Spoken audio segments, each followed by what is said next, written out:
Bom dia, a TV Justiça passa a transmitir ao vivo da cidade de Ouro Preto, em Minas Gerais, a reunião da Subcomissão para a América Latina da Comissão de Veneza. A comissão é o órgão consultivo do Conselho da Europa sobre questões constitucionais. Criada em 2011, a Subcomissão para a América Latina tem como objetivo desenvolver trabalhos de cooperação entre a Comissão de Veneza e o continente latino-americano. Nós vamos voltar mais uma vez ao vivo, direto de Ouro Preto. Quem está lá é a repórter Rafaela Vivas. Bom dia, Rafa. Como é que está a movimentação por aí?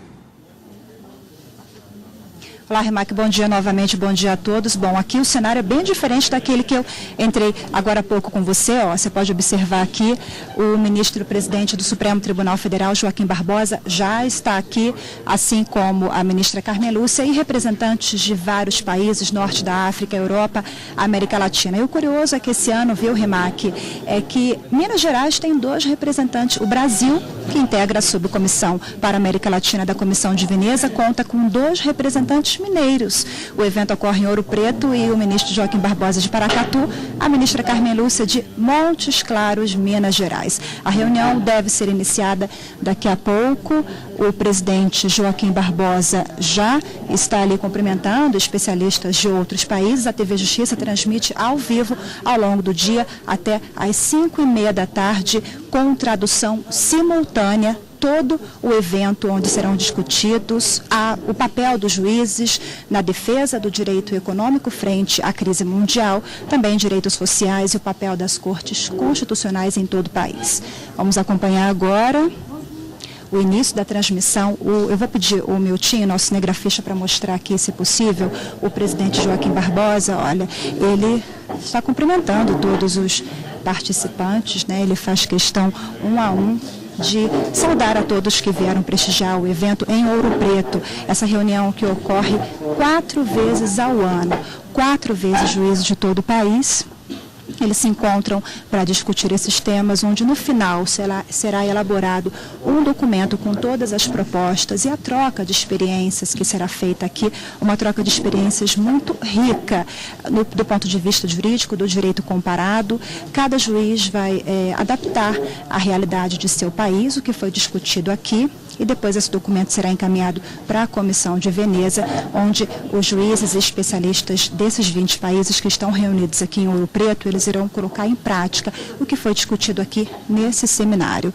O ministro Joaquim Barbosa continua circulando aqui o evento, cumprimentando cada um, e agora ele vai, de fato, fazer a abertura desse evento. A TV Justiça transmite ao vivo. Fique agora com a reunião da Subcomissão para a América Latina da Comissão de Veneza.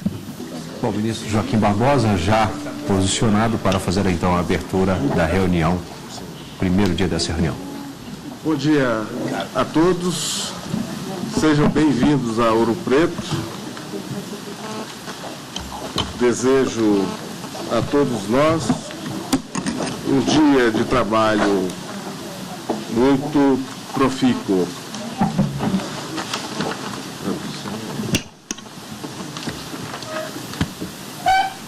É com imensa satisfação que o Supremo Tribunal Federal acolhe a reunião da Subcomissão da América Latina, da Comissão de Veneza, e o workshop internacional sobre o papel dos juízes na produção dos direitos econômicos e sociais em tempos de crise econômica.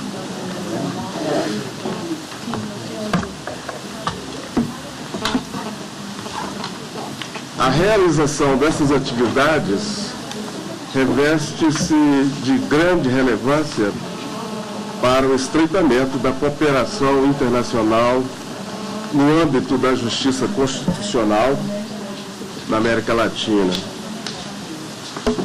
particularmente nessa cidade histórica de Ouro Preto. Mais de 200 anos atrás, os primeiros alicerces dos ideais republicanos de liberdade, de autogoverno e da resistência aos excessos da dominação colonial no Brasil foram lançados deste local, aqui em Ouro Preto. O simbolismo expressivo deste local oferece um ambiente fecundo e motivador para o diálogo sobre a eficácia dos direitos econômicos e sociais, temas que são fundamentais para a proteção dos direitos humanos e para a consolidação do Estado democrático de direito. Nesse sentido, a cooperação entre as jurisdições constitucionais sobre a atividade judicante tem grande significado para o fortalecimento da democracia na América Latina. A proximidade linguística e os traços culturais semelhantes tornam esse diálogo mais fraterno e enriquecido com a troca de experiências com países de outras regiões do mundo. Nos últimos anos, crises econômicas e as consequentes medidas de austeridade impostas à sociedade têm assolado os mais diversos países. Nesses tempos de desequilíbrio financeiro, o orçamento do Estado sofre cortes e reduções que, nas mais das vezes, acaba por afetar o cumprimento e a efetivação de direitos sociais e econômicos. A ausência de recursos suficientes para a efetividade dos direitos econômicos e sociais por parte do Estado acaba por desaguar no Poder Judiciário, a quem cabe, finalmente, dirimir os conflitos daí resultantes. Daí a importância do diálogo sobre o papel do Poder Judiciário na eficácia e na efetividade dos direitos econômicos e sociais nos sistemas constitucionais modernos. As alegações de incapacidade financeira do Estado, a razoabilidade da pretensão posta em juízo e a destinação de recursos públicos a determinadas políticas públicas são assuntos recorrentes e exigem um enfrentamento teórico e prático nos casos concretos postos para a decisão do juiz. Seguramente os debates que hoje se iniciam, com a experiência vivida em jurisdições diversas, terão muita valia para a reflexão sobre esse tema amplo e de grande relevância para o Estado democrático de direito, onde a eficácia dos direitos constitucionais e a independência do Poder Judiciário são pedras fundamental para o enfrentamento de interesses contrapostos. É importante ainda destacar que no diálogo a ser desenvolvido no âmbito desta subcomissão, será fomentada nesta reunião a criação de um órgão permanente e independente para a América Latina, uma instituição co-irmã da Comissão de Veneza. Nesse sentido, o elevado diálogo entre os membros nessa oportunidade será essencial para o fomento dessa nova realidade institucional. Para finalizar, com os votos de aprofundamento no intercâmbio de ideias e na cooperação judicial, desejo a todos trabalhos profícuos na reunião da Subcomissão para a América Latina e uma fértil troca de experiências durante o workshop internacional. Sejam todos muito bem-vindos. Agradeço a presença de todos.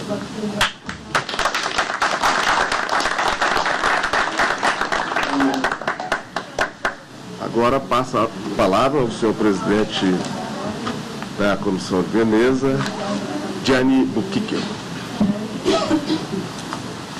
Señor presidente, señoras y señores presidentes y magistrados, señores y señores, la comisión, cuyo nombre completo es Comisión Europea para la Democracia a través del Derecho, tiene una larga tradición de cooperación en América Latina.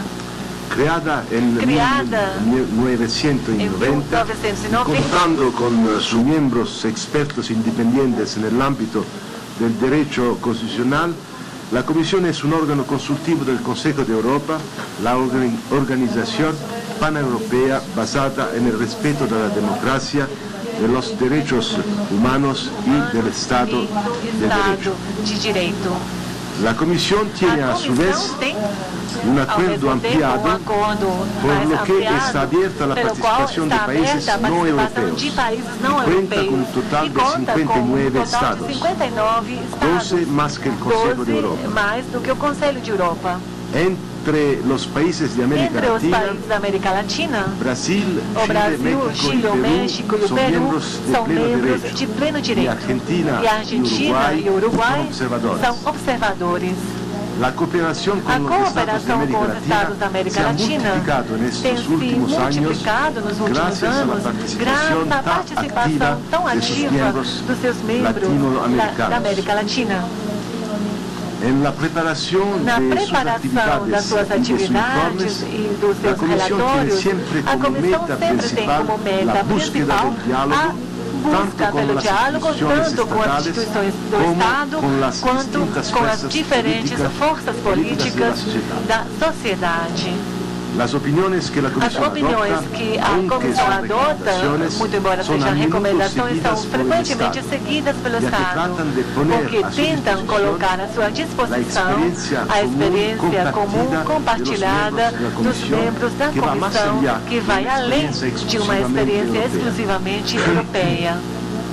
A reputação da Comissão como instrumento eficaz e confiável repousa em grande medida nos seus conhecimentos em matéria de direito comparado adquiridos ao longo das trocas e encontros como esse aqui, que nos reúne em Ouro Preto.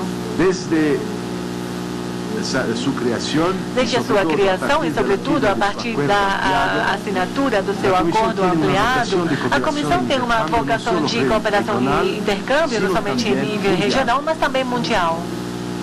A Comissão de Veneza tem tido a oportunidade, além do trabalho com seus membros, de responder a um chamado realizado pela Comunhão Europeia para colaborar na implementação da nova Constituição da Bolívia. Colômbia também tem sido um dos sócios da América Latina com o qual a Comissão tem tido a oportunidade de colaborar de forma muito profícua. Nós não podemos deixar de lembrar que a ideia de fomentar a criação de comissões com fins análogos em outros continentes, especificamente na América Latina, era de fato um objetivo muito importante desde o início da Comissão de Veneza, porque era essencial para seu fundador, Antônio Lapérgola, um grande admirador e promotor das relações com a América Latina. Durante a 7ª Conferência Ibero-Americana de Justiça Constitucional em Mérida, em abril de 2009, justo depois da primeira reunião da Conferência Mundial em Cidade do Cabo, em janeiro do mesmo ano, discutiu-se um primeiro projeto de estatuto da Conferência Mundial.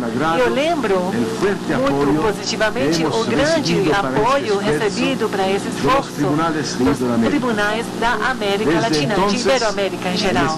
Desde então, o Estatuto entrou, foi aprovado e a Conferência Mundial cada vez é maior. Hoje contamos com 86 membros. No próximo Congresso da Conferência Mundial, teremos, ou será celebrado em Seul, na República da Coreia do Sul, no final de setembro desse ano. a participação dos membros da Conferência Mundial dá direito a que seus tribunais possam ser membros da Conferência Mundial. De fato, muitos de vocês já estão participando na Conferência Mundial. Brasil, Chile, México, Peru, Nicarágua, Equador, a República Dominicana. Esperamos que os outros países vão se juntar muito em breve. E permita lembrar que, enquanto a participação como membro na Comissão de Veneza está aberta aos governos, a participação na Conferência Mundial da Justiça Constitucional está aberta à participação dos tribunais constitucionais e equivalentes, sendo o fórum-chave de coordenação e participação para eles. Eu espero, portanto, poder fazer aqui reuniões com vocês, tanto como membros da Conferência Mundial e participantes do 3º Congresso da Conferência Mundial em Seul. Senhores e senhoras, a principal atividade da comissão consiste, sobretudo, em prestar a assessoria para a preparação de reformas constitucionais e legislação constitucional em matéria de direitos fundamentais. E no campo eleitoral, assim como, da mesma forma, assessorar na construção jurídica da trama judicial do Estado. Com isso, gostaríamos de conseguir um objetivo compartilhado, que é a proclamação e o desenvolvimento de ideais democráticos. Para que a democracia possa ser colocada na prática, não deve existir desligada do contexto específico onde tem que se envolver. O assunto da nossa reunião hoje aqui em Ouro Preto é uma preocupação comum, muito presente, tanto numa Europa muito castigada, muito punida pela crise econômica, quanto em outras regiões do mundo, que participarão nesses dias aqui, nessa reflexão, tanto da América quanto da África. A luta contra a desigualdade e a injustiça social é uma necessidade evidente em toda a sociedade democrática. Os direitos fundamentais são a chave da construção do Estado democrático. Entretanto, a crise econômica, que foi desencadeada fortemente, sobretudo a partir de 2008, tem trazido como consequência fortes medidas de austeridade que colocaram em perigo o acesso aos direitos fundamentais de todos. Os Estados não são os únicos impulsionadores e promotores dessas políticas de austeridade, mas que frequentemente são chamados a reforçar esses mecanismos como consequência da sua participação em fóruns e mecanismos internacionais e pela busca de soluções globais. Este contexto deixou evidente um rompimento na proteção dos direitos fundamentais, muito mais visível no caso dos direitos econômicos e sociais. Muito embora a interdependência entre esses direitos e os direitos comumente considerados como civis e políticos é clara, a crise afetou especificamente direitos tais como o acesso a um trabalho digno, a umas condições de vida adequadas, a segurança social e um sistema estável de pensões. A crise econômica que leva também à necessidade de reduzir e compartilhar recursos já escassos abriu diferentes vias de ação necessárias para enfrentá-la. Muito embora esses mecanismos não podem exonerar os Estados de seu dever de respeitar os direitos fundamentais. Isso coloca uma série de desafios e questões que têm levado à organização desse evento aqui em Ouro Preto. O primeiro desses desafios leva a uma reflexão sobre a definição dos direitos econômicos, sociais e culturais e a sua proteção no seio da Constituição. Cada Estado tem seguido diferentes fórmulas e modelos na hora de consagrar esses direitos, alguns considerando a necessidade de consagrá-los na norma de maior hierarquia normativa do sistema e outros se opondo a estabelecer uma certa definição fixa do padrão de vida e considerando a necessidade de flexibilização de dita proteção à luz das condições econômicas e sociais do país.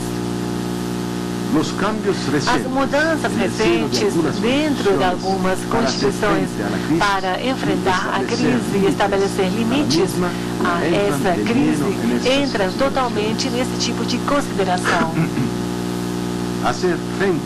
Enfrentar a construção constitucional dos direitos fundamentais implica também, da mesma forma, na reflexão sobre os limites e as restrições possíveis aos direitos em tempos de crise econômica e aos mínimos que são derivados dos instrumentos internacionais de proteção que, apesar da existência de circunstâncias especiais, devem ser respeitados. A jurisprudência dos dois grandes mecanismos jurisdicionais de proteção dos direitos no plano internacional, o Tribunal Europeu e a Corte Interamericana, será analisada, assim como as obrigações positivas derivadas dos textos especializados de proteção dos direitos econômicos e sociais, tais como o Comitê relacionado ao Pacto Internacional das Nações Unidas de Proteção dos Direitos Econômicos, Sociais e Culturais e o Comitê Europeu de Direitos Sociais, que coloca na prática a Carta Social Europeia. A consagração dos direitos sociais como direitos fundamentais e a possibilidade de poder fazê-los efetivos diante do juiz, ou seja, os debates em relação à justiciabilidade dos direitos conduzem o debate para uma questão-chave que serve de base para o nosso seminário. O papel dos juízes na defesa dos direitos econômicos e sociais em tempos de crise econômica. O ativismo judicial, diante da autolimitação e a repercussão da paralisação por parte dos juízes de algumas das medidas de austeridade adotadas pelos governos, levam a refletir sobre o impacto no princípio de separação de poderes e sobre as ferramentas legais com as quais contam os juízes para contrarrestar as decisões tomadas pelos membros do governo escolhidos nas eleições. A crise leva, assim, à busca por um equilíbrio frequentemente instável entre a proteção dos direitos fundamentais, por um lado, e o respeito da democracia e da separação de poderes, por um outro lado.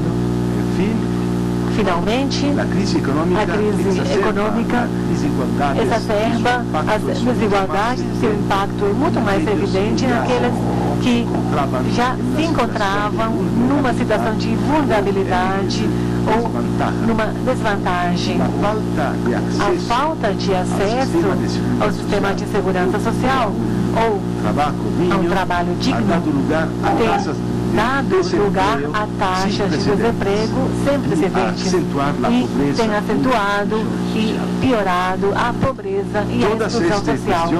Todas essas questões levam à necessidade de fazer uma mudança numa chave comparada, claro, no sentido comparado, e a buscar um diálogo e uma reflexão transversal. Para mim é uma honra que nós tenhamos, portanto, agora, nessa oportunidade, tantos especialistas de diferentes partes do mundo representados para poder fazer o que a Comissão de Veneza tem considerado sempre a sua principal riqueza, aprender das experiências passadas, compartilhando para poder construir um futuro democrático. Espero com muito interesse as nossas discussões e novamente agradeço aos nossos anfitriões pela fantástica organização e acolhida.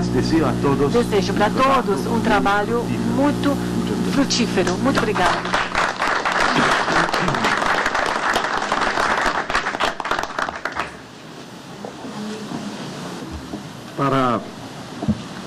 moderar as apresentações da primeira sessão dos trabalhos sobre o tema A definição dos direitos econômicos e sociais na Constituição, passo a palavra à doutora Herdis Thorgeirsdottir, vice-presidente da Comissão de Veneza, professora e presidente da Associação das Advogadas Mulheres Europeias. Informo que somente após todas as apresentações de cada sessão de trabalho serão abertos os debates. Professora Herdis. Thank you, President Barbosa. Muito obrigada. It's a great pleasure and honor to be here in Ouro Preto. Para nós estarmos aqui em Ouro Preto, nesse local magnífico. Vocês estão me ouvindo bem?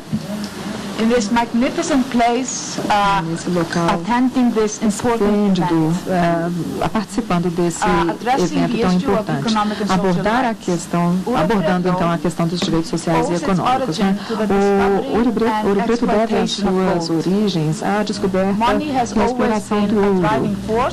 E sabemos que isso, a mineração sempre foi uma das forças propulsoras, tendo aí a concentração do poder e da riqueza nas mesmas mãos, o que nem sempre é desejável do ponto de vista dos direitos sociais e econômicos, né?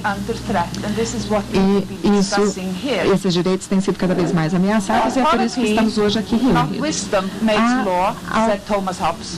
Thomas Hobbes já dizia que era a autoridade, não a sabedoria, que criava o direito. E nós sabemos que, do ponto de vista das forças financeiras, essa costuma ser a regra. E, atualmente, há uma ameaça em relação à prevalência desses direitos. O próprio Hobbes diz também que uma realidade agressiva a esses direitos possivelmente está se aproximando. E nós sabemos que o dinheiro ele possui uma voz muito ativa no meio político. É, portanto, para nós uma grande honra estarmos aqui entre juízes e que sabemos que estão longe das suas regiões de origem, mas todos sempre falando a respeito das iniciativas democráticas contra a corrupção, que se apresenta sempre como uma grande ameaça aos direitos humanos. E eu também quero acolher todas as pessoas que vão defender essa questão dos direitos de propriedade e dos direitos sociais, que atualmente não é uma tarefa fácil. A minha principal tarefa hoje é fazer com que os nossos palestrantes se atenham aos seus tempos, 20 minutos, para que tenhamos tempo para as discussões. Nós vamos começar com a professora Verônica Pilkova, que é uma membro da Comissão de Veneza da República Tcheca, e nós vamos falar a respeito da inclusão constitucional dos direitos sociais na Europa.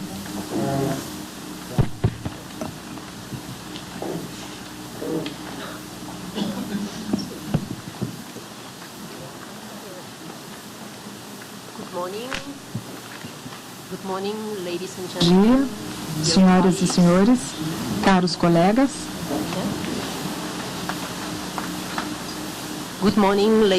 Mais uma vez, muito bom dia, caros colegas, senhoras e senhores. Primeiramente, eu gostaria de fazer coro aqui aos meus colegas da Comissão de Veneza, agradecendo aos colegas brasileiros pela acolhida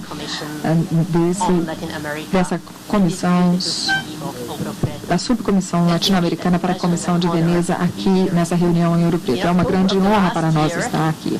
Em outubro do ano passado, eu tive o privilégio de participar de uma reunião prévia dessa subcomissão que aconteceu no México.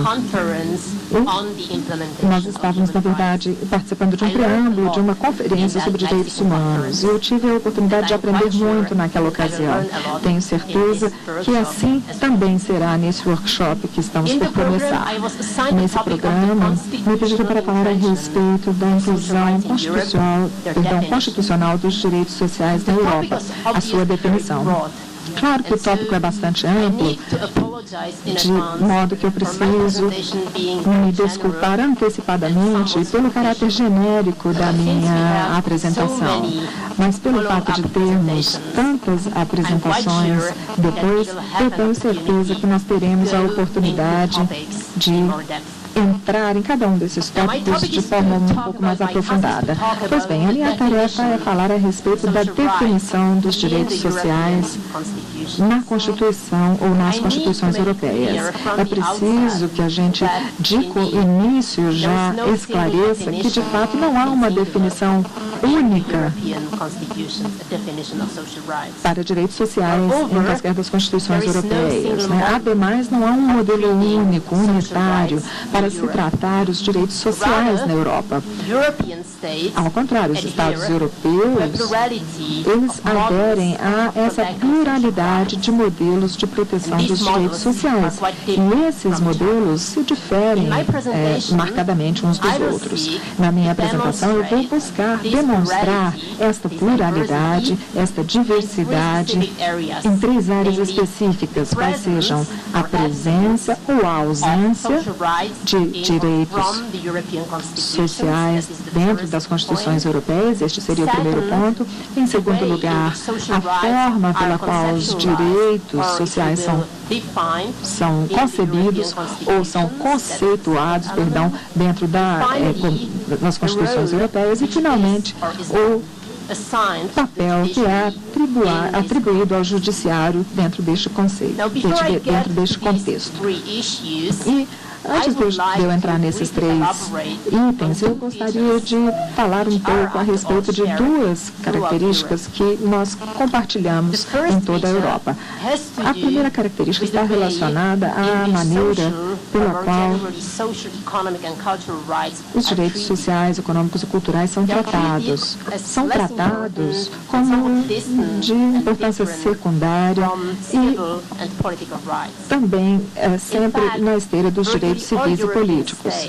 E, na verdade, muitos desses Estados europeus acabaram aderindo a esse conceito das 3 gerações de direitos humanos, que foi introduzido por um dos meus compatriotas da República Tcheca, o senhor Karavašák, no final de 1870. E sob este conceito, nós temos a primeira geração de direitos humanos, direitos civis e políticos, que foram considerados na Europa como o que chamamos de hard rights, que são, até certo ponto, fáceis e baratos, claro, em termos de iniciativa, para serem concretizados. Em segundo lugar, nós temos uma geração que é tratada como soft rights, ou seja, aqueles direitos que não são tão importantes e que requerem um pouco mais de energia e de custo para serem realizados. Eu realmente não sou uma partidária dessa teoria das 3 gerações. Eu acho que todos os direitos humanos são iguais, interrelacionados, interdependentes e indivisíveis. Contudo, todos os Estados europeus acabaram acolhendo essa concepção e, portanto, tendo esta concepção como a informadora das suas abordagens. E isso possui uma série de impactos na proteção dos direitos sociais. Em primeiro lugar, essa proteção é muito mais diversa do que aquela que é oferecida aos direitos civis e políticos. E também os direitos sociais, eles são sempre tratados ao nível constitucional. E certamente tem um local ou tem um espaço menor do que os direitos civis e políticos. Então, essa seria a primeira característica, que seria basicamente a diferença de tratamento para os direitos sociais. A segunda característica comum está relacionada à complexidade da proteção dos direitos sociais ao longo da Europa, ao redor da Europa. O nível constitucional é importante, mas ele não é o único. A maior parte dos Estados europeus opera naquilo que pode ser descrito como um triângulo dos direitos humanos e da proteção dos direitos sociais. E esse triângulo, ele abriga não somente a Constituição e a proteção dos direitos, mas também 2 outros níveis. Em primeiro lugar, a proteção do direito internacional, como instrumentos como, por exemplo, os acordos de 1966 ou a Carta Social Europeia e outros instrumentos. E eu estou muito satisfeita por saber que nós temos uma sessão especial para tratarmos desses instrumentos. Então, esse daí seria o segundo ângulo do triângulo, e o terceiro ângulo deste triângulo é constituído pelos instrumentos da União Europeia na seara dos direitos sociais. E é por meio destes instrumentos que, basicamente, são formalmente vinculantes somente aos membros da comissão, muito embora indiretamente também vinculem outros parceiros. Então, nós temos todos esses 3 níveis, como eu disse para vocês. Ademais, não é realmente possível fazermos uma clara distinção desses 3 níveis na maior parte dos estados, né? Porque alguns desses instrumentos europeus são diretamente aplicáveis dentro dos territórios dos seus estados-membros e a maior parte dos estados acabaram aderindo mais uma vez a essa abordagem monística da relação entre ordens jurídicas ou arcabouços jurídicos nacionais ou domésticos e internacionais. Em alguns países, isso também é tratado como uma ordem constitucional do próprio país.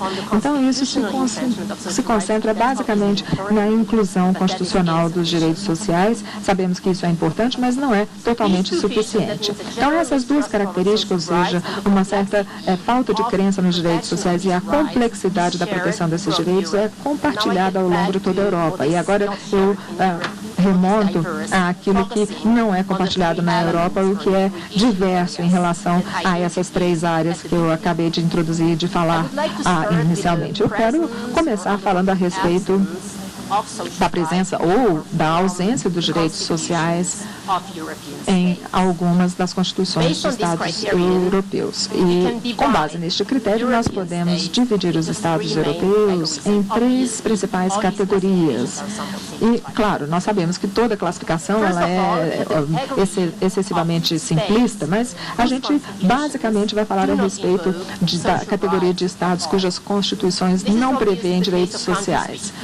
São países que basicamente nem tinham uma constituição por escrito, como, por exemplo, o Reino Unido. E nós encontramos uma ausência semelhante na regulamentação de direitos sociais em outras constituições europeias, especialmente aquelas que foram adotadas há bastante tempo atrás, como, por exemplo, a Constituição Austríaca.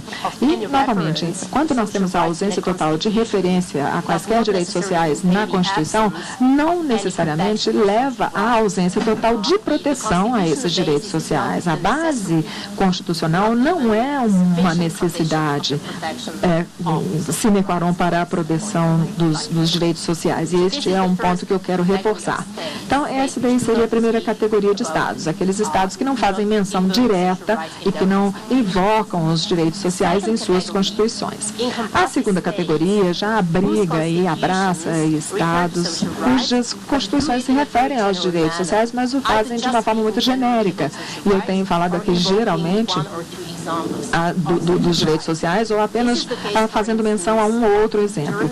Esse é um exemplo da Alemanha, o exemplo da Finlândia, da Letônia, da Suécia. E é interessante que nessa categoria nós encontramos a grande maioria dos estados de bem-estar social da Europa, ou seja, tem uma base constitucional, mas, como eu já disse, os direitos sociais não precisam de uma base constitucional absolutamente forte para serem protegidos. E, por fim, nós temos aquele terceiro grupo de estados cujas constituições são extremamente eloquentes em relação à questão dos direitos sociais e oferecem ali catálogos e listas extremamente impressionantes a respeito desses direitos. E uma lista pode ser, por exemplo, encontrada no meu país, a República Tcheca, que tem mais ou menos 50 direitos individuais sociais.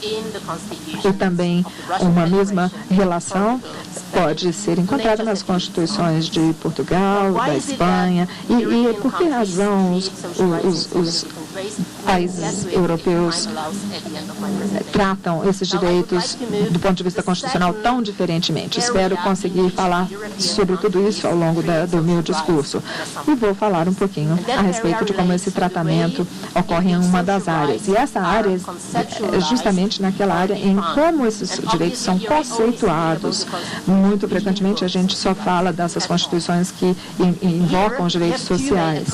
Aqui nós temos duas principais abordagens que não não necessariamente se excluem entre si, ou seja, muitas vezes em uma Constituição nós veremos as duas abordagens coexistindo. Na primeira abordagem, os direitos sociais eles são tratados como meramente objetivos políticos ou instruções que são direcionadas ao legislador. Isso significa que os direitos sociais, sob esta abordagem, eles não são considerados como direitos individuais, mas, na verdade, são apenas valores que o Estado deveria tentar certificar para os seus cidadãos. E essa primeira abordagem na Holanda e na Irlanda é a abordagem vigente. Na segunda, a abordagem que está presente na Federação Russa, ou no meu país, na República Tcheca, os direitos sociais já são tratados como direitos individuais humanos. Eu já mencionei que essas abordagens, como eu já disse, não necessariamente se excluem automaticamente, e isso pode ser, inclusive, demonstrado no exemplo da Constituição espanhola. Sob a Constituição espanhola, nós temos diferentes tipos de direitos sociais fundamentais, direitos sociais individuais e também aqueles direitos sociais que chamamos de políticos, né, que ali também coexistem. Então, não é somente essa questão de conceituação ou de definição dos direitos sociais que diferem entre os países. Também nós temos uma diferença nessa lista, nesse rol de direitos apresentado pela Constituição. E é interessante a gente ver porque é que alguns direitos são sempre tratados como direitos sociais, como, por exemplo, o direito à seguridade social, o direito à saúde, mas há outros direitos que são, digamos assim, rotulados diferentemente de acordo com cada Constituição. Um bom exemplo seria o direito à educação. O direito à educação ele é tratado como um direito social em algumas constituições, mas é tratado como um direito cultural ou econômico em outras constituições. E, finalmente, algumas outras constituições rotulam como direito civil e político. E isso, novamente, corrobora para demonstrar essa diferença de classificações. E essas classificações são bem artificiais, o que acabam dificultando a nossa tarefa em situar os direitos sociais em toda essa dicotomia. Finalmente, passando agora para a terceira área em que as constituições europeias diferem entre si, essa seria a área do papel que é desempenhado pelo judiciário, né? Claro, nós poderíamos ter uma sessão inteira falando a respeito disso, né? Eu sei que eu vou falar bem brevemente agora, porque teremos bastante tempo para falar sobre isso mais tarde. Então, assim, bastante superficialmente, nós podemos distinguir os estados que não oferecem nenhum acesso aos tribunais ou acesso à justiça por meio dos direitos sociais, por um lado, e por outro lado, nós temos os estados que já oferecem esse recurso judicial no corpo das suas constituições. Nessa segunda área, né, que mais uma vez é diferente da regulação que está presente para os direitos políticos e civis, o que a gente encontra na Europa é aquilo que a gente chama, ou eu pelo menos chamo de uma judicialização individual, ou seja, os países poderiam sim estar incluídos, são passíveis de julgamento, mas somente até um determinado ponto, ao ponto em que a lei ordinária prevê. Então, é isso que nós temos em alguns países. Ao longo dos últimos anos, nós tivemos duas principais tendências no campo da judicialização dos direitos sociais, que é uma espécie de abertura para outros tópicos dos quais falaremos. Por um lado, nós temos visto tentativas de induzir essa judicialização, ou seja, ou de constitucionalização desses direitos, a fazer com que esses direitos sociais sejam incluídos na Constituição e não somente na lei ordinária. Por exemplo, algumas constituições em alguns países, como a Finlândia, já houve aí uma discussão constitucional para a inclusão desses direitos, né? E essa daí seria a primeira tendência de fortalecimento dos estatutos relativos aos direitos sociais. Por outro lado, nós temos uma tendência de limitação da judicialização desses direitos sociais. E isso, mais uma vez, está bastante ligado à questão da crise econômica que discutimos. Isso pode ser demonstrado pelo exemplo das mudanças constitucionais recentes que foram feitas na Constituição húngara, que agora constitui esses direitos como potencialmente judicializáveis, mas por meio de um princípio que nós chamamos de judicialização orçamentária, ou seja, na verdade nós não poderemos discutir mais direitos do que aqueles previstos inicialmente. E por que é que esses Estados europeus adotam tanta diversidade na área de direitos sociais, né? Já sabendo que na área de direitos civis e políticos a consideração feita pelos países europeus é bastante homogênea.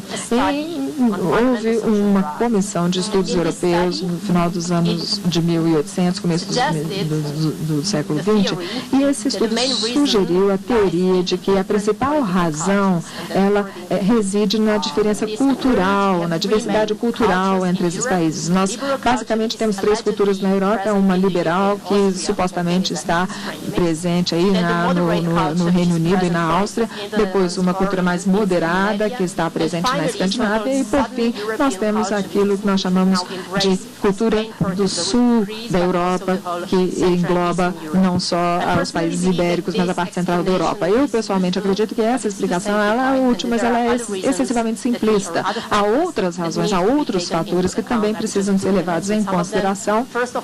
Em primeiro lugar, seria, por exemplo, o momento da adoção. Quanto mais recente a Constituição, maiores as chances de que, de fato, haveria uma seção destinada aos direitos sociais. O segundo fato seria a questão da cultura jurídica, né? Os países de direito continental têm maiores tendências a considerar e a constitucionalizar esses direitos do que os de common law. E, em terceiro lugar, o passado histórico, aqueles com pós-totalitarismo, aqueles países da Europa Central e do Sul, têm uma tendência maior a declarar esses direitos de forma explícita. E é interessante a gente observar como é que isso funciona na região central da Europa e no leste europeu, nos países pós-comunistas. Eles têm uma tendência e têm uma tradição, digamos assim, de proclamar esses direitos sociais. Por outro lado, eles também um pouco desconfiam desses direitos sociais pelo fato de eles terem sido tão relevantes durante o período comunista. Eu estou, mais uma vez, ciente de que essa explicação pode soar um pouco superficial agora, mas apenas para listar alguns dos fatores.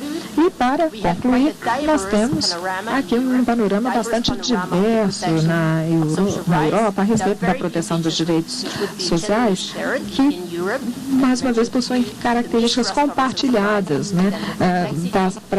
Basicamente relacionada a essa desconfiança em relação a esses direitos. E eu, de fato, gostaria muito de saber como é que outras regiões do mundo e outros países lidam com isso. Agradeço por hora, é só, e agradeço a todos por sua atenção. Thank you, Veronica, for your excellent time. Obrigado, Verônica, pelo seu timing perfeito. It is a great honor. É uma grande honra apresentar o nosso próximo palestrante, o presidente Joaquim Barbosa, um homem que foi eleito pela revista Time como um dos 100 pessoas de maior influência no mundo, por ser ferozmente independente. O Barbosa presidiu a maior corte, o maior julgamento de corrupção, e eu estou querendo muito ouvir a sua apresentação, e eu estou achando extremamente encorajador e me deixa muito otimista que as pessoas como o senhor estão presidindo essa corte. Ele vai falar sobre os direitos sociais na Constituição do Brasil. Muito obrigado, senhor Chairwoman. Vou me limitar a umas breves observações sobre direitos sociais na Constituição brasileira. A Constituição de 1988 completou em outubro o seu jubileu de prata, marco da Constituição Federal, da restauração da ordem democrática em nosso país após o regime militar. A Constituição Federal consagrou os direitos sociais em vários dispositivos. Em seu artigo 6º, ela prescreve como direitos sociais a educação, a saúde, a alimentação, o trabalho, a moradia, o lazer, a segurança, a previdência social, a proteção à maternidade e à infância, bem como a assistência aos desamparados. A Constituição também assegura, logo a seguir, diversas garantias aos trabalhadores urbanos e rurais. Dentre elas, é de se mencionar a garantia de um salário mínimo, algo a respeito de que tanto se debate hoje em alguns países, né? O direito a uma aposentadoria, o seguro-desemprego e a proibição de diferenças de salários, de exercício de funções e de critérios de admissão por sexo, idade, cor ou estado civil. Assegura-se ainda o direito de greve, a liberdade de associação profissional ou sindical e a participação dos trabalhadores nos colegiados dos órgãos públicos em que seus interesses profissionais ou previdenciários sejam deliberados. No entanto, a eficácia e a efetividade desses direitos sociais garantidos na nossa Constituição são muitas vezes contrapostas pela escassez de recursos orçamentários dos órgãos estatais responsáveis por sua implementação, especialmente em tempos de crise, de austeridade fiscal e monetária e de medidas governamentais visando a redução de gastos públicos. Consequentemente, em diversas ocasiões, o Poder Judiciário do Brasil acaba por ser levado a dirimir controvérsias sobre a concretização de direitos sociais previstos na Constituição, em razão da omissão dos órgãos estatais competentes para assegurar esses direitos. Desejo aqui, neste momento, concentrar os meus comentários sobre a atuação do Supremo Tribunal Federal, que tem por missão primordial a de ser o guardião máximo da Constituição Federal do nosso país. Com efeito, o exercício da jurisdição constitucional na efetivação dos direitos sociais constitucionalmente garantidos tem sido de grande relevância no sistema jurídico brasileiro. O Supremo Tribunal Federal tem entendido ser possível, ainda que em caráter excepcional, que o Poder Judiciário determine que políticas públicas definidas pela própria Constituição sejam implementadas pelos órgãos estatais omissos, a fim de dar eficácia a esses direitos constitucionalmente garantidos. É assim que, em diversos acórdãos, em diversas decisões, o Supremo Tribunal Federal reconheceu que, diante da omissão inconstitucional do Poder Executivo e do Poder Legislativo, não há que se falar em ofensa ao princípio da separação de poderes pela atuação do Poder Judiciário em razão da supremacia da Constituição, no caso específico de políticas públicas determinadas pela própria Constituição. É o que se vê, por exemplo, nos casos em que se questiona a concretização do direito à saúde, que, segundo a nossa Constituição, é um dever do Estado. Em razão dos inúmeros desafios existentes no sistema público de saúde brasileiro, em razão, sobretudo, da disparidade na oferta de serviços de saúde que existe entre o serviço de saúde público e o serviço de saúde oferecido no mercado privado,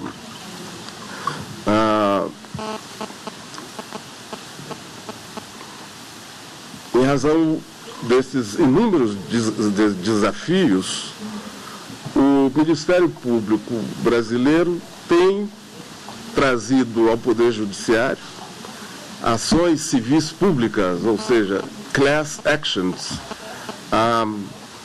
buscando a melhoria de hospitais estaduais e municipais.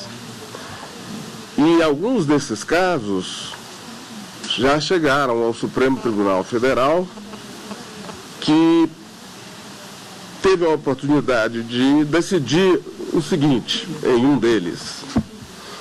Eu cito: a cláusula da reserva do possível, ressalvada a ocorrência de justo motivo objetivamente aferível, não pode ser invocada pelo Estado com a finalidade de exonerar-se dolosamente do cumprimento de suas obrigações constitucionais, notadamente quando dessa conduta governamental negativa puder resultar a nulificação ou até mesmo a aniquilação de direitos constitucionais impregnados de um sentido de essencial fundamentalidade.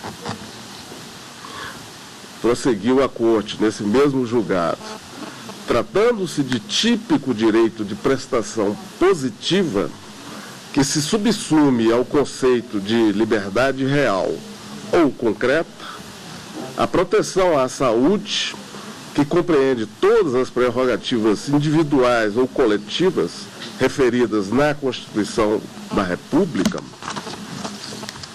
tem por fundamento regra constitucional cuja densidade normativa não permite que, em torno da efetiva realização de tal comando, o poder público disponha de um amplo espaço de discricionariedade que lhe enseje maior grau de liberdade de conformação e de cujo exercício possa resultar, paradoxalmente, com base em simples alegação de mera conveniência ou oportunidade, a nulificação mesma dessa prerrogativa essencial do cidadão.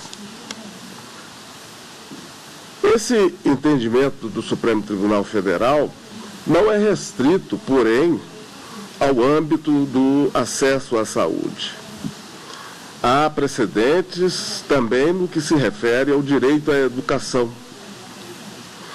Considerando que o artigo 208, inciso 4 da Constituição, prevê que o dever do Estado com a educação será efetivado por meio da educação infantil em creche e pré-escola até 5 anos de idade, o Supremo Tribunal Federal afirmou não haver discricionariedade político-administrativa do poder público em deixar de prestar o atendimento a crianças de 0 a 6 anos em creches, por se tratar de direito básico de índole social, de caráter mandatório, afastando, assim, a alegação de suposta ingerência do Poder Judiciário na competência do Estado-membro ou dos municípios para gerir os seus recursos de acordo com as suas disponibilidades orçamentárias. O Supremo Tribunal Federal afastou decididamente essas alegações, que são feitas com muita frequência. No mesmo sentido, o tribunal também deu provimento a recurso do Ministério Público do Estado de Santa Catarina, que objetivava que o Estado repassasse verbas orçamentárias a determinado município para o transporte de alunos da rede estadual de ensino. A atuação do Poder Judiciário para a eficácia dos direitos sociais previstos na Constituição também se verifica no âmbito da proteção da mulher trabalhadora. Para combater as desigualdades entre homens e mulheres no mercado de trabalho, é necessário considerar as forças sociais subjacentes que têm imputado às mulheres um papel desigual e desvantajoso nesse mercado de trabalho e na sociedade. Para tanto, é preciso que o princípio da igualdade, um dos pilares do nosso sistema constitucional, seja interpretado não apenas sob a ótica formalista, mas que também seja harmonizado com a realidade já existente, constatada, de desigualdade social entre homens e mulheres. Nesse sentido, é importante revisitar as desvantagens de gênero dentro da sociedade, porquanto essa revisitação permite uma melhor análise sobre a questão consistente em saber se as mulheres, enquanto grupo social, estão em desvantagem no controle do seu próprio destino. Um caso paradigmático nesse campo da proteção das mulheres trabalhadoras foi decidido pelo Supremo Tribunal Federal há cerca de 10, 12 anos, na ação direta de inconstitucionalidade bem conhecida, ação direta de inconstitucionalidade número 1946, na qual se discutia a constitucionalidade do artigo 14 da emenda constitucional número 20 de 98, que fixara em R$ 1.200 o limite máximo para o valor dos benefícios do regime geral de previdência social na relação patrão-empregado. O Supremo Tribunal Federal deu a essa norma que fixava esse valor máximo uma interpretação conforme a Constituição para excluir o benefício social da licença à gestante da aplicação desse teto, deste limite. E o raciocínio era o seguinte: se assim não fosse, o empregador estaria responsável por arcar, ter responsabilidade de pagar pelo restante do salário da trabalhadora que ganhasse um salário superior a esse valor, a esse teto, o que causaria uma desvantagem estrutural para a admissão de mulheres no mercado de trabalho e estimularia uma prática discriminatória por razões econômicas em favor do trabalhador masculino, em detrimento da mulher trabalhadora. O que, no entendimento do Supremo Tribunal Federal, caracterizaria um enorme retrocesso social.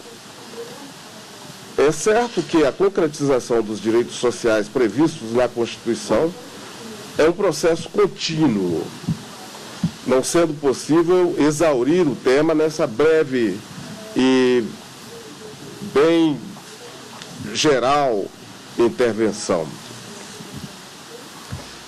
É importante recordar, no entanto, que o poder emana do povo e é a este que o Estado deve responder, imbuído dos mais elevados valores emanados da nossa institucionalidade, com a proteção ao mínimo essencial dos direitos básicos, de maneira adequada a uma existência digna. Assim, é o que todos nós aguardamos, esperamos ansiosamente,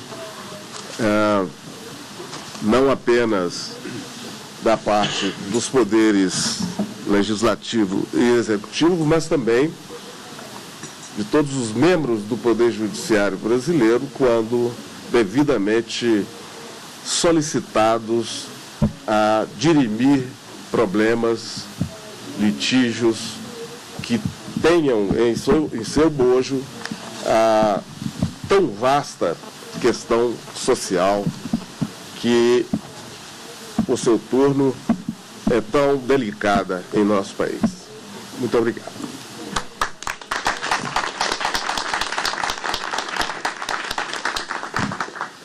Thank you very much for this insightful and presentation. Muitíssimo obrigado, senhor ministro, pela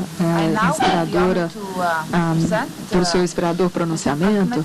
E agora nós gostaríamos de convidar o professor Akhter Hassani, que é parte da Comissão Marroquina de Reforma da Constituição e ex-presidente do Conselho Consultivo de Direitos Humanos, vai falar a respeito da experiência marroquina na proteção dos direitos sociais e econômicos no contexto constitucional.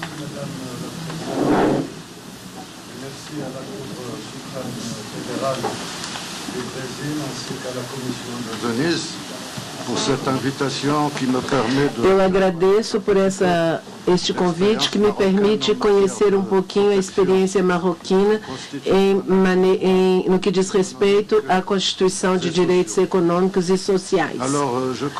Então eu vou começar dizendo que ninguém pensa, não pensa que uma Constituição possa substituir uma verdadeira estratégia de luta contra a pobreza. Não é isto o objeto de uma Constituição. No entanto, hoje, os direitos econômicos e sociais, como foi dito aqui, fazem parte, como foi dito, dos direitos fundamentais e, no nosso entender, toda a Constituição deveria se referir diretamente e fazer uma referência completa, exaustiva aos direitos econômicos e sociais, sem os quais a dignidade humana não pode ser garantida.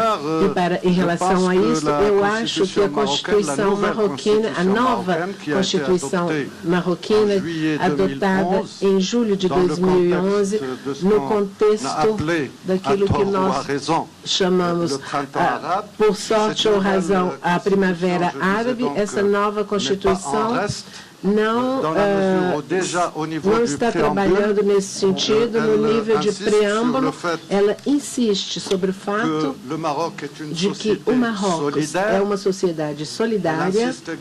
Ela insiste também no preâmbulo que o engajamento do Marrocos para se submeter ou respeitar todas as cartas e convenções internacionais.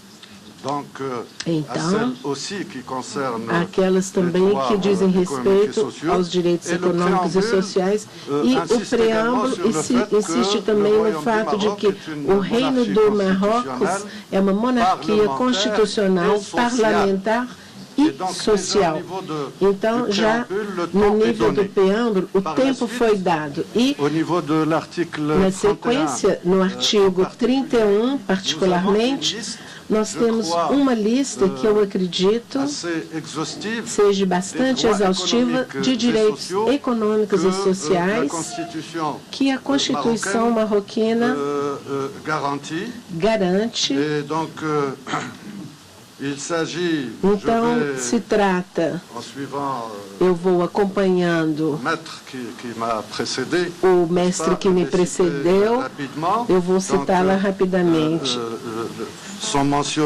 Então, ali são mencionados os direitos aos cuidados de saúde, a proteção social, a cobertura médica e a solidariedade mutualista organizada pelo Estado, a uma educação moderna, acessível e de qualidade, a formação profissional e a educação física e artística, a uma moradia decente, ao trabalho, com o apoio do poder público na matéria de procura de emprego, autoemprego, a um ambiente sadio e ao desenvolvimento sustentável. Então, a nova Constituição do Marrocos cita isso de maneira explícita e, digamos, também de maneira que ambiciona ser exaustivas, mas que nunca o é, principalmente os direitos econômicos e sociais, não é? Eles se autogeram, autoadministram e sempre vamos ter novidades que aparecem e que devem ser satisfeitas. Então, aí está o primeiro ponto que eu gostaria de realçar. O segundo ponto, que também é importante de ser mencionado, é que a Constituição, a nova Constituição do Marrocos não se contenta em listar e catalogar os direitos econômicos e sociais. Ela se dirige diretamente ao poder público e o torna responsável pela mobilização de todos os meios disponíveis para facilitar o acesso igual dos cidadãos e das cidadãs com condições que permitam usufruir dos direitos que a Constituição garante. Eu mencionei ainda há pouco algumas garantias suplementares no que diz respeito à responsabilidade dos poderes públicos. No terceiro ponto, eu vou citar, e eu estou resumindo porque o tempo que nos foi concedido não é muito longo, eu poderia talvez voltar sobre alguns pontos, se a sala assim desejar. Então, uma terceira característica desta Constituição, que a torna diferente das constituições marroquinas precedentes.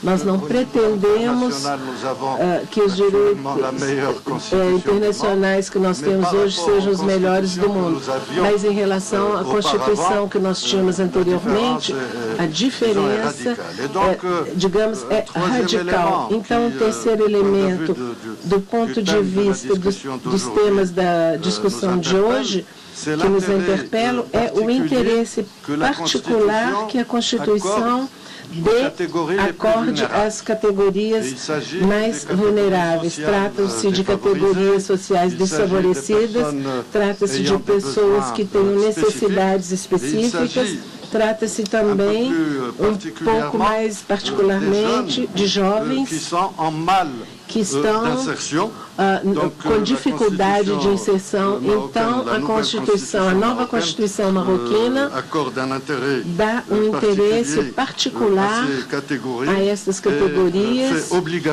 e traz isso como se fosse uma obrigação do poder público prever medidas de sustento, de apoio, de suporte a essas categorias que merecem ser realçadas, sublinhadas. Uma outra inovação da Constituição marroquina que entra no quadro da concretização dos direitos econômicos e sociais dos cidadãos e cidadãs é a criação a instituição através da Constituição mesmo.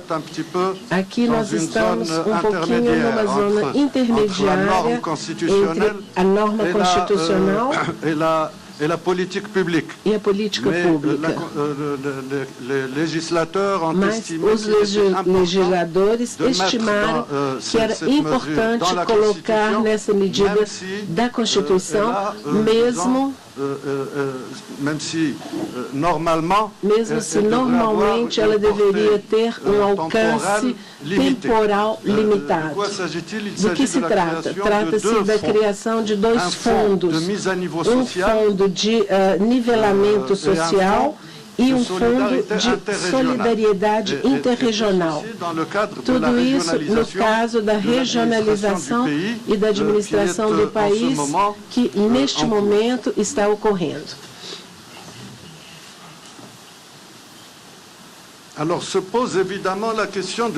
A questão da justiciabilidade se coloca, e eu não vou passar sobre esse plano, e vou dizer que, infelizmente, a maioria dos países membros tem a justiciabilidade dos direitos sociais, não sendo alguma coisa já estabelecida no nosso sistema. No entanto, evidentemente, existem os recursos administrativos que são autorizados. Existe um certo número de órgãos e concertações que foram criadas pela Constituição e que normalmente deveriam, digamos, favorecer a concretização dos direitos econômicos e sociais dos cidadãos. Evidentemente, existem os sindicatos. A liberdade de criação dos sindicatos foi muito fortemente confirmada no texto da nova Constituição e, desde então, a partir daí, um sindicato não pode ser dissolvido, excesso por uma questão de justiça. Existe também a iniciativa popular introduzida no novo texto da Constituição. Os cidadãos e as cidadãs têm hoje o direito de apresentar moções ao Parlamento se quiserem introduzir proposições de leis, como também eles têm o direito de petições, apresentar petições ao poder público. E nós estimamos que isso sejam aquisições que se dirigem para a concretização dos direitos econômicos dos cidadãos.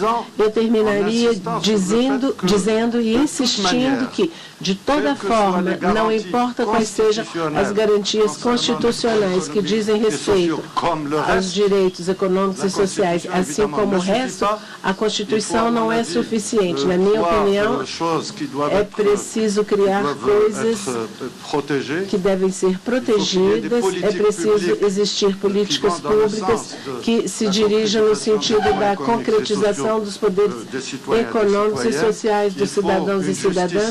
É necessária uma justiça independente e é preciso que os pobres sejam organizados e que tenham toda a força de negociação. Desculpe.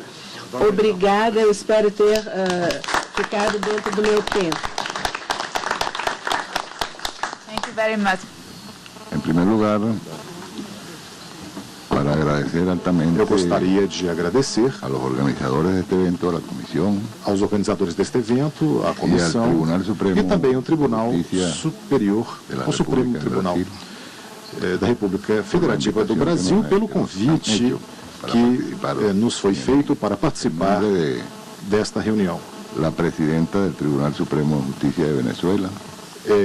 Eu estou aqui em nome dos magistrados do Supremo Tribunal de Justiça da Venezuela.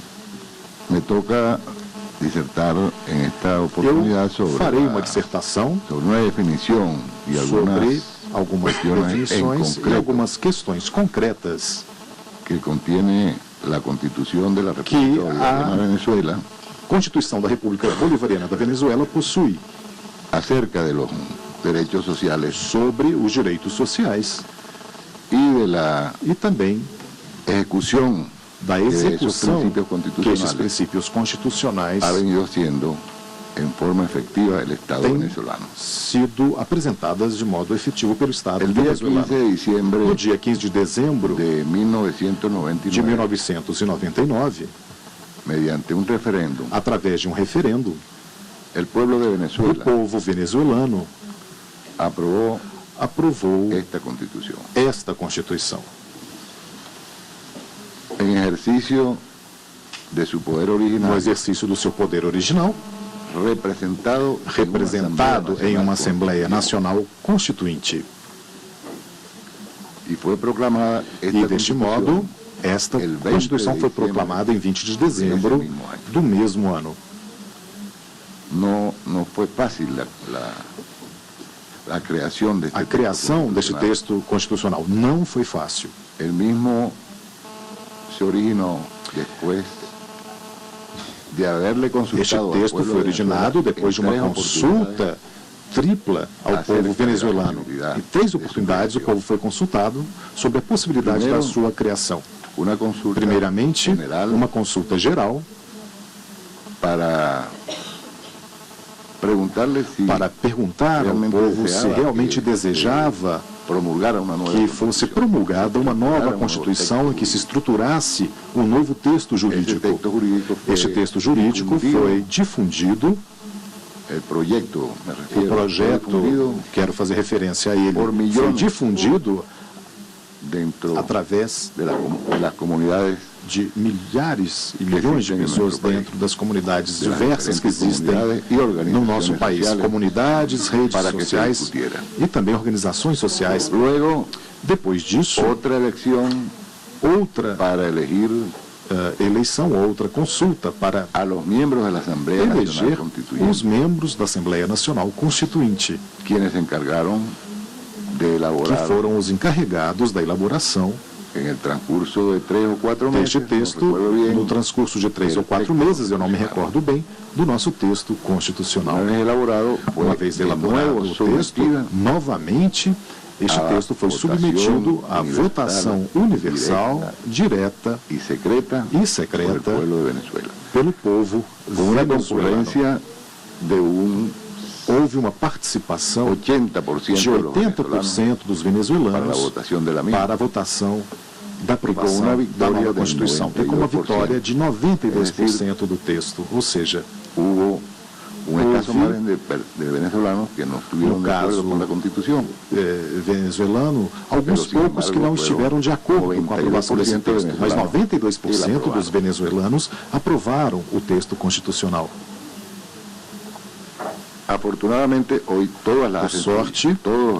hoje todos os venezuelanos, inclusive aqueles que se opuseram a esta Constituição, a defendem e também falam dos lados positivos que tem essa Constituição e seus direitos consagrados.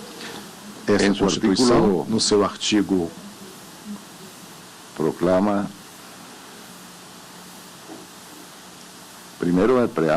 primeiramente no preâmbulo, está explicitamente escrito que esta Constituição foi elaborada e foi aprovada para atender a República, ou seja, nós vivíamos uma República diferente da República atual, foi uma refundação da República. Por isso chamamos a atual de Quinta República, porque já tivemos várias repúblicas. Constitucionalmente falando, o artigo 2 da Constituição consagra que Venezuela se constitui em um Estado democrático e social de direito e de justiça, que propugna como valores superiores de seu ordenamento, tem como valores superiores do seu ordenamento jurídico e da sua atuação a vida, a liberdade, a justiça, a igualdade, a solidariedade, a democracia, a responsabilidade social e, em geral, a proeminência dos direitos humanos, a ética e também o pluralismo político. A Constituição,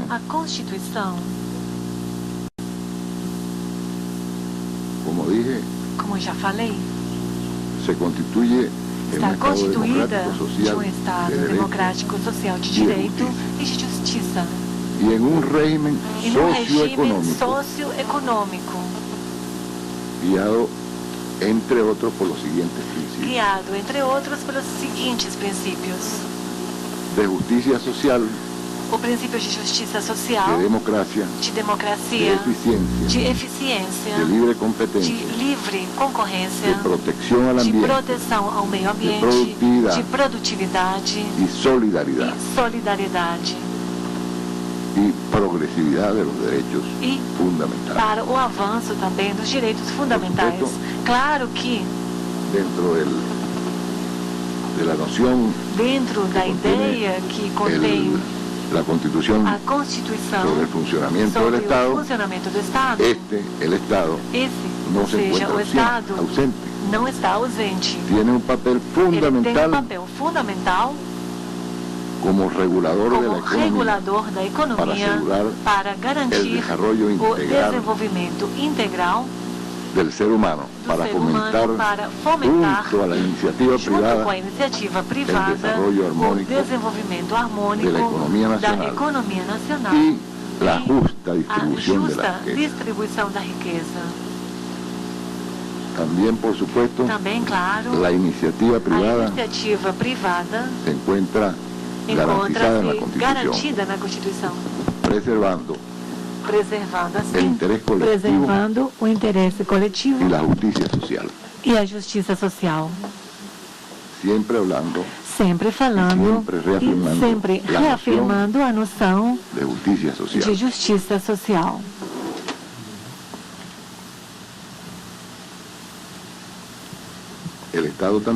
O Estado também reserva-se mediante lei orgânica, através da lei orgânica, a atividade petrolífera.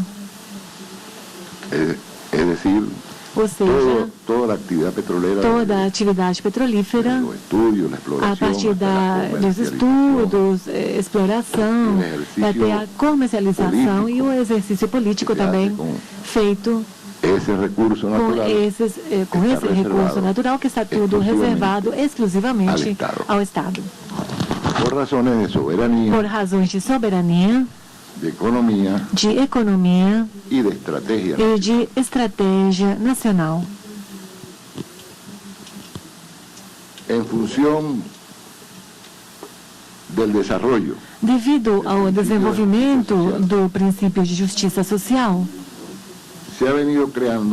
tem-se criado um sistema normativo para dar operatividade às garantias socioeconômicas previstas na Constituição.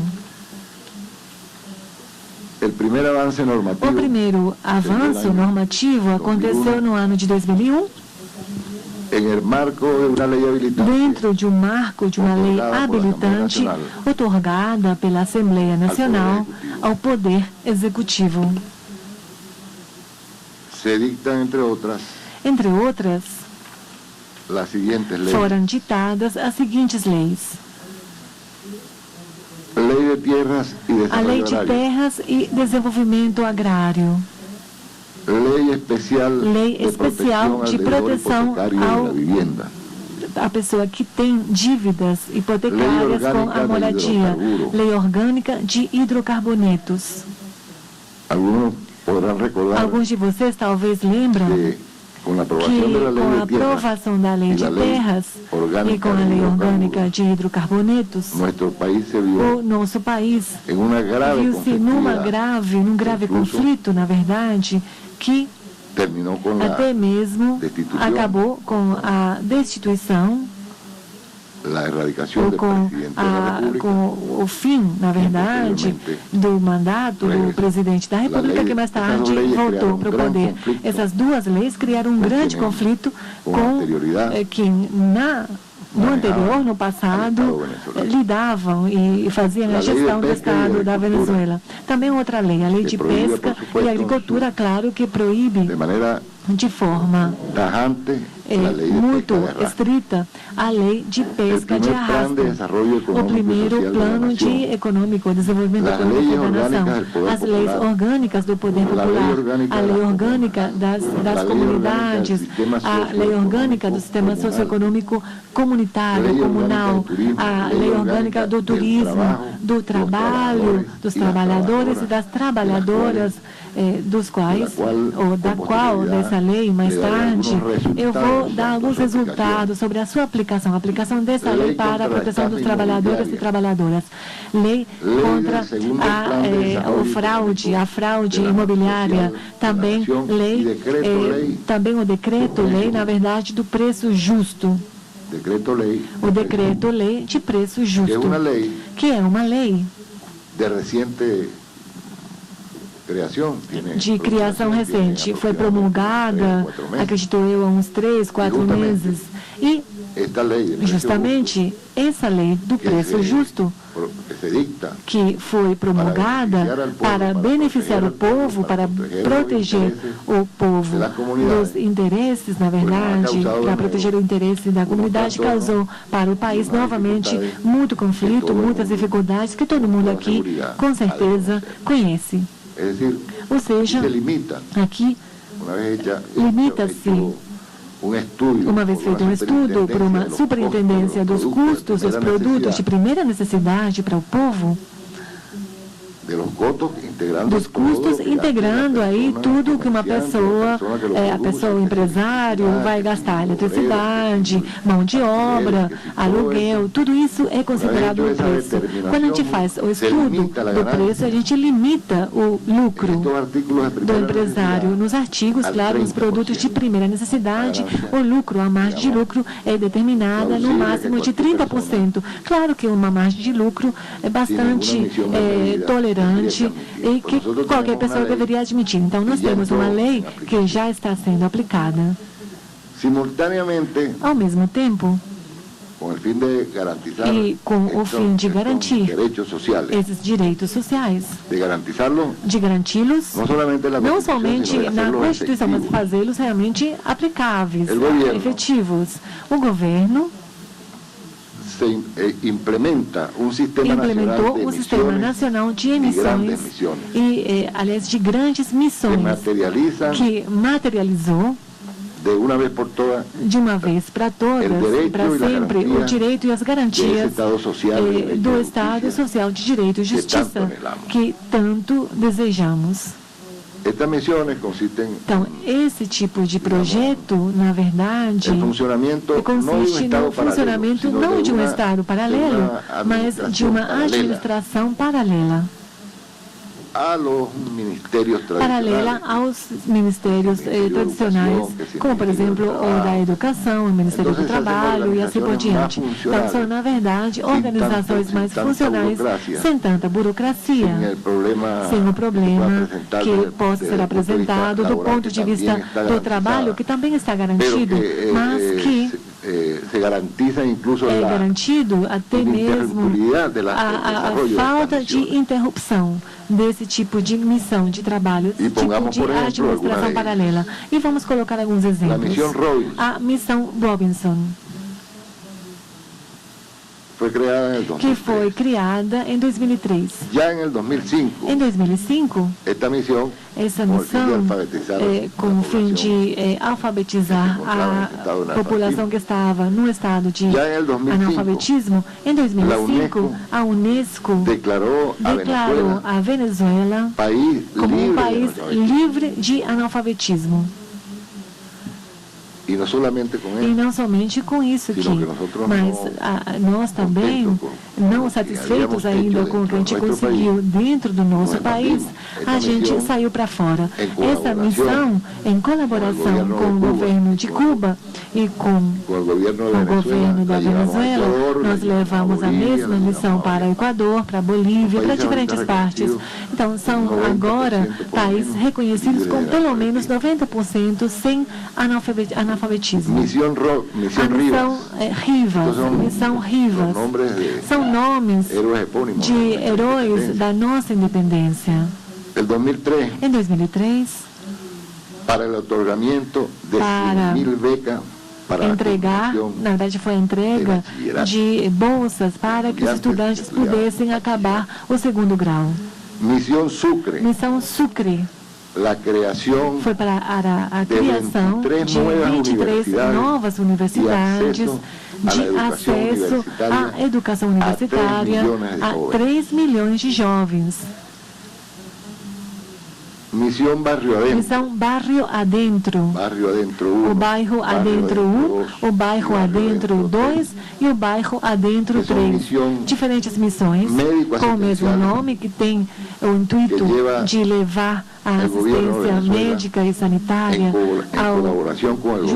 levado pelo governo da Venezuela junto com o governo da Cuba, que já atendeu 20 milhões de venezuelanos nos diferentes setores do nosso país, especialmente nos setores das classes sociais mais humildes.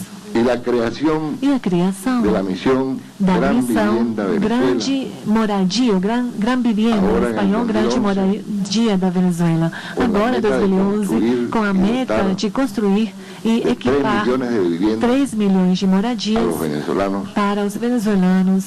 E até o ano de 2014, aliás, desde 2011 até 2014, já entregamos 500 mil moradias.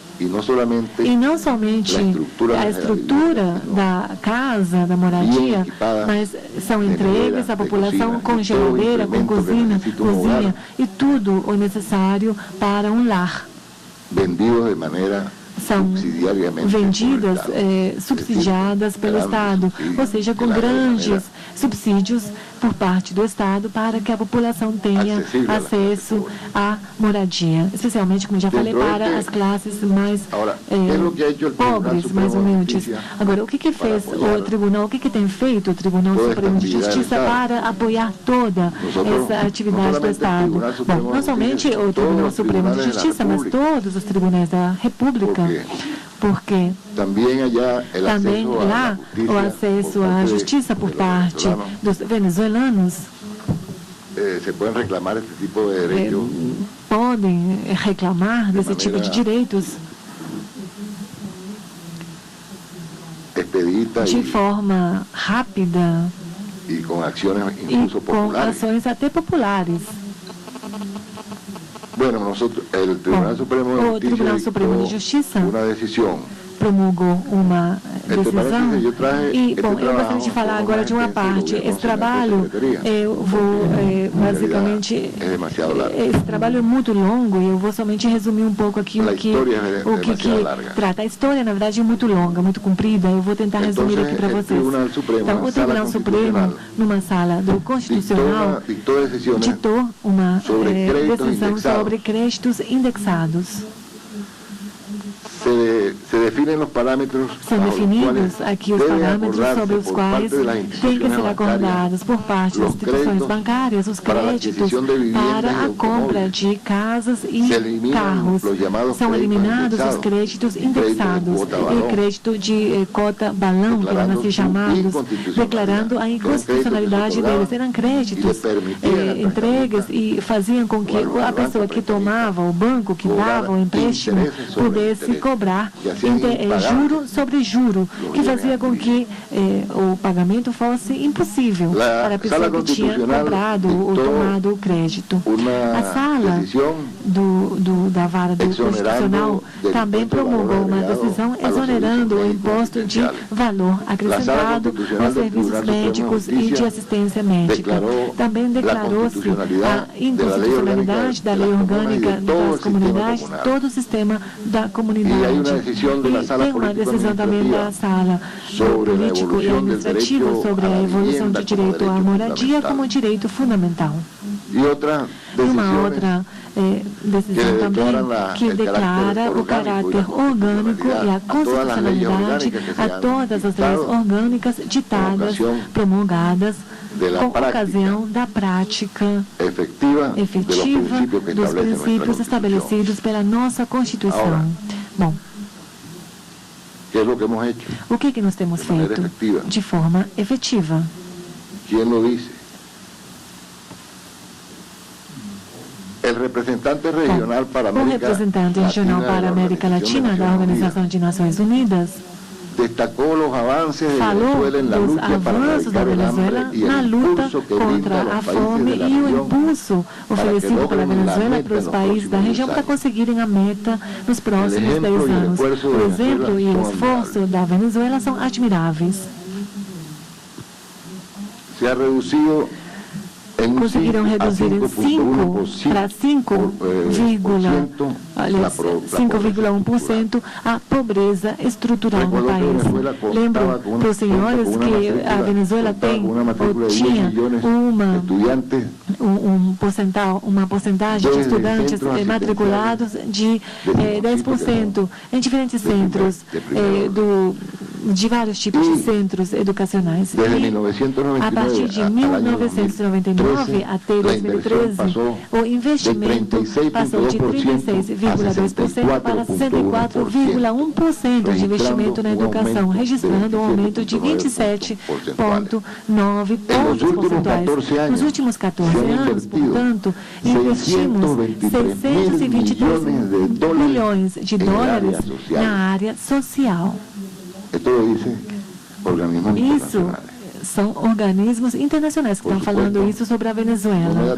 Claro que eu não estou com tempo aqui de falar de algumas conquistas conseguidas através da lei orgânica do trabalho e dos trabalhadores e das trabalhadoras, mas, finalmente, para concluir, eu devo falar para os senhores que eu não estou aqui para nos colocarmos como exemplo, nem para falar dos princípios consagrados na Constituição. Mas eu simplesmente estou aqui para defender o que temos feito de forma bem-sucedida para combater a pobreza e para garantir os direitos consagrados na Constituição. Também acreditamos que não poderíamos ter conseguido de forma isolada. O mesmo presidente Lula, quando foi de visita para a Venezuela para inaugurar algumas obras que fizemos conjuntamente com a República do Brasil, ele mesmo falou: juntos podemos cavalgar para o desenvolvimento dos nossos povos, sozinhos nunca. Muito obrigado.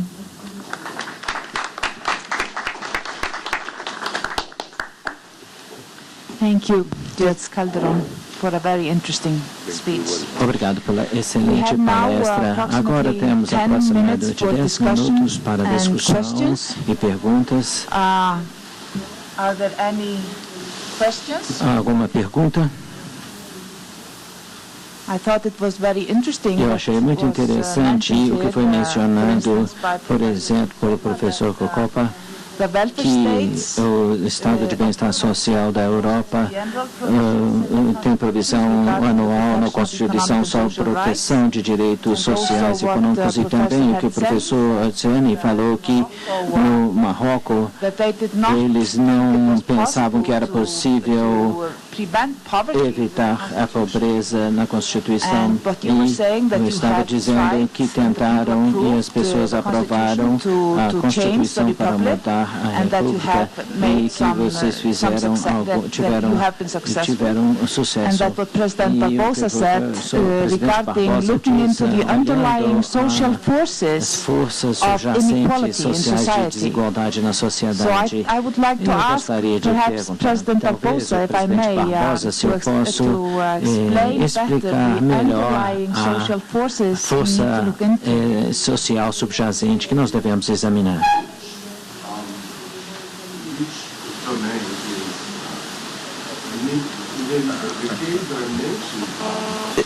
No, I don't mean particularly with Eu não estou regard to falando gender equality on the labor especialmente market, desigualdade no mercado, mas em geral. Se posso. Regarding inequality, how can we, is there a specific, existe uma, for instance, if por we look exemplo, into se the olharmos decision a of decisão the United States Supreme Court, da Suprema Corte dos Estados Unidos, no caso o United, garantindo às empresas o direito de ter voz, enquanto que algumas pessoas dizem que direitos são direitos individuais e não de corporações, a diferença entre dinheiro e política, e como nós podemos possivelmente reduzir desigualdade com provisão na Constituição. Bom, je vois que vous... Okay. Let me answer you directly in English. Deixa eu responder diretamente em inglês. You have mentioned a senhora fez menção do caso americano Citizen United.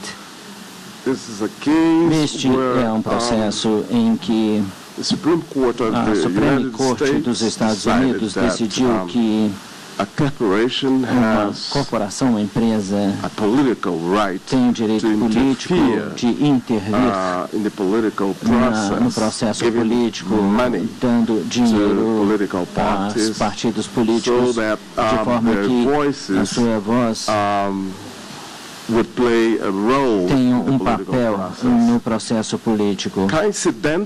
Coincidentemente, no Brasil, nós estamos discutindo um caso em que é semelhante a esse. A ideia é que tirar dinheiro da política porque, de acordo com muitos argumentos, incluindo o meu, porque eu já dei minha opinião no caso. Então, estou livre para discutir. Ela não está. Well, so, this was a case brought to the court by the National Bar Associação against a law passed by Congress allowing companies permitindo às empresas to finance political parties in a very weird way, de uma forma muito estranha, porque no final das contas ninguém nunca ia saber precisely to which candidate the money goes. O dinheiro vai. So they give a lot of money dão muito dinheiro para o partido. And they distribute, the politicians os políticos distribuem entre si. So então, the National Bar brought this case trouxe esse caso à corte para que decidisse se era constitucional ou inconstitucional permitir o financiamento de partidos políticos de tal forma como nós temos aqui. Até agora, o resultado é 6.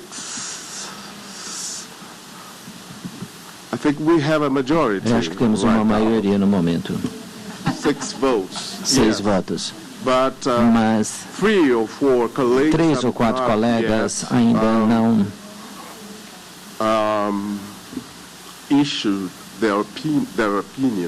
deram seu voto. Isso é uma questão muito séria no Brasil, porque esse tipo de dinheiro que vai para a política é no centro de corrupção política, porque pega um membro do parlamento ou até um candidato para o governo em qualquer estado do Brasil.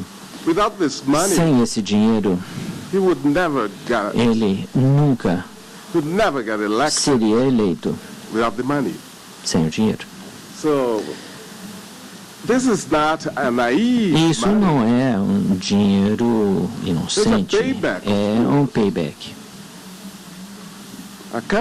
Uma empresa não está interessada em exercer a chamada direito político. Uma empresa quer tirar lucro no futuro. Uma empresa gostaria de intervir e direcionar a política, seja na esfera do executivo ou no legislativo. E o resultado é corrupção disseminada, ampla. Então eu estou muito... Embora eu seja o presidente da corte, conforme eu disse, eu me sinto livre de discutir, porque esse aqui é um debate livre no Brasil, aberto. Quando a corte começou a votar, nós tivemos 2 sessões até agora. A discussão foi para a arena pública, os jornais, etc. Nós precisamos somente de 3 ou 4 votos para concluir o caso. Mas isso, na realidade, está no cerne da corrupção política na nossa sociedade. Não é só nos Estados Unidos. Eu acho que muitos e muitos países no mundo são afetados por esse tipo de problema.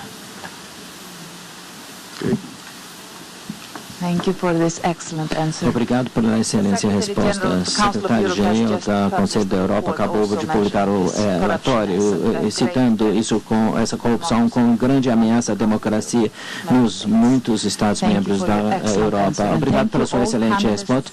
E todos os panelistas, muito obrigado pelas excelentes contribuições. Eu queria convidá-los, agradecê-los.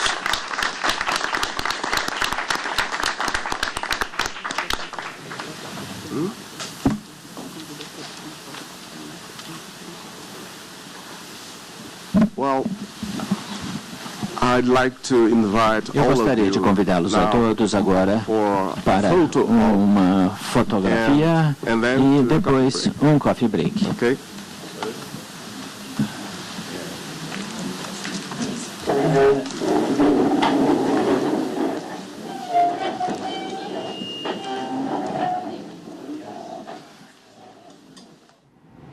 E a reunião terá agora um pequeno intervalo de aproximadamente 20 minutos e assim que for retomada, nós também voltaremos a transmitir ao vivo o encontro da Subcomissão para a América Latina da Comissão de Veneza, que está sendo realizada na cidade de Ouro Preto, em Minas Gerais. Até já.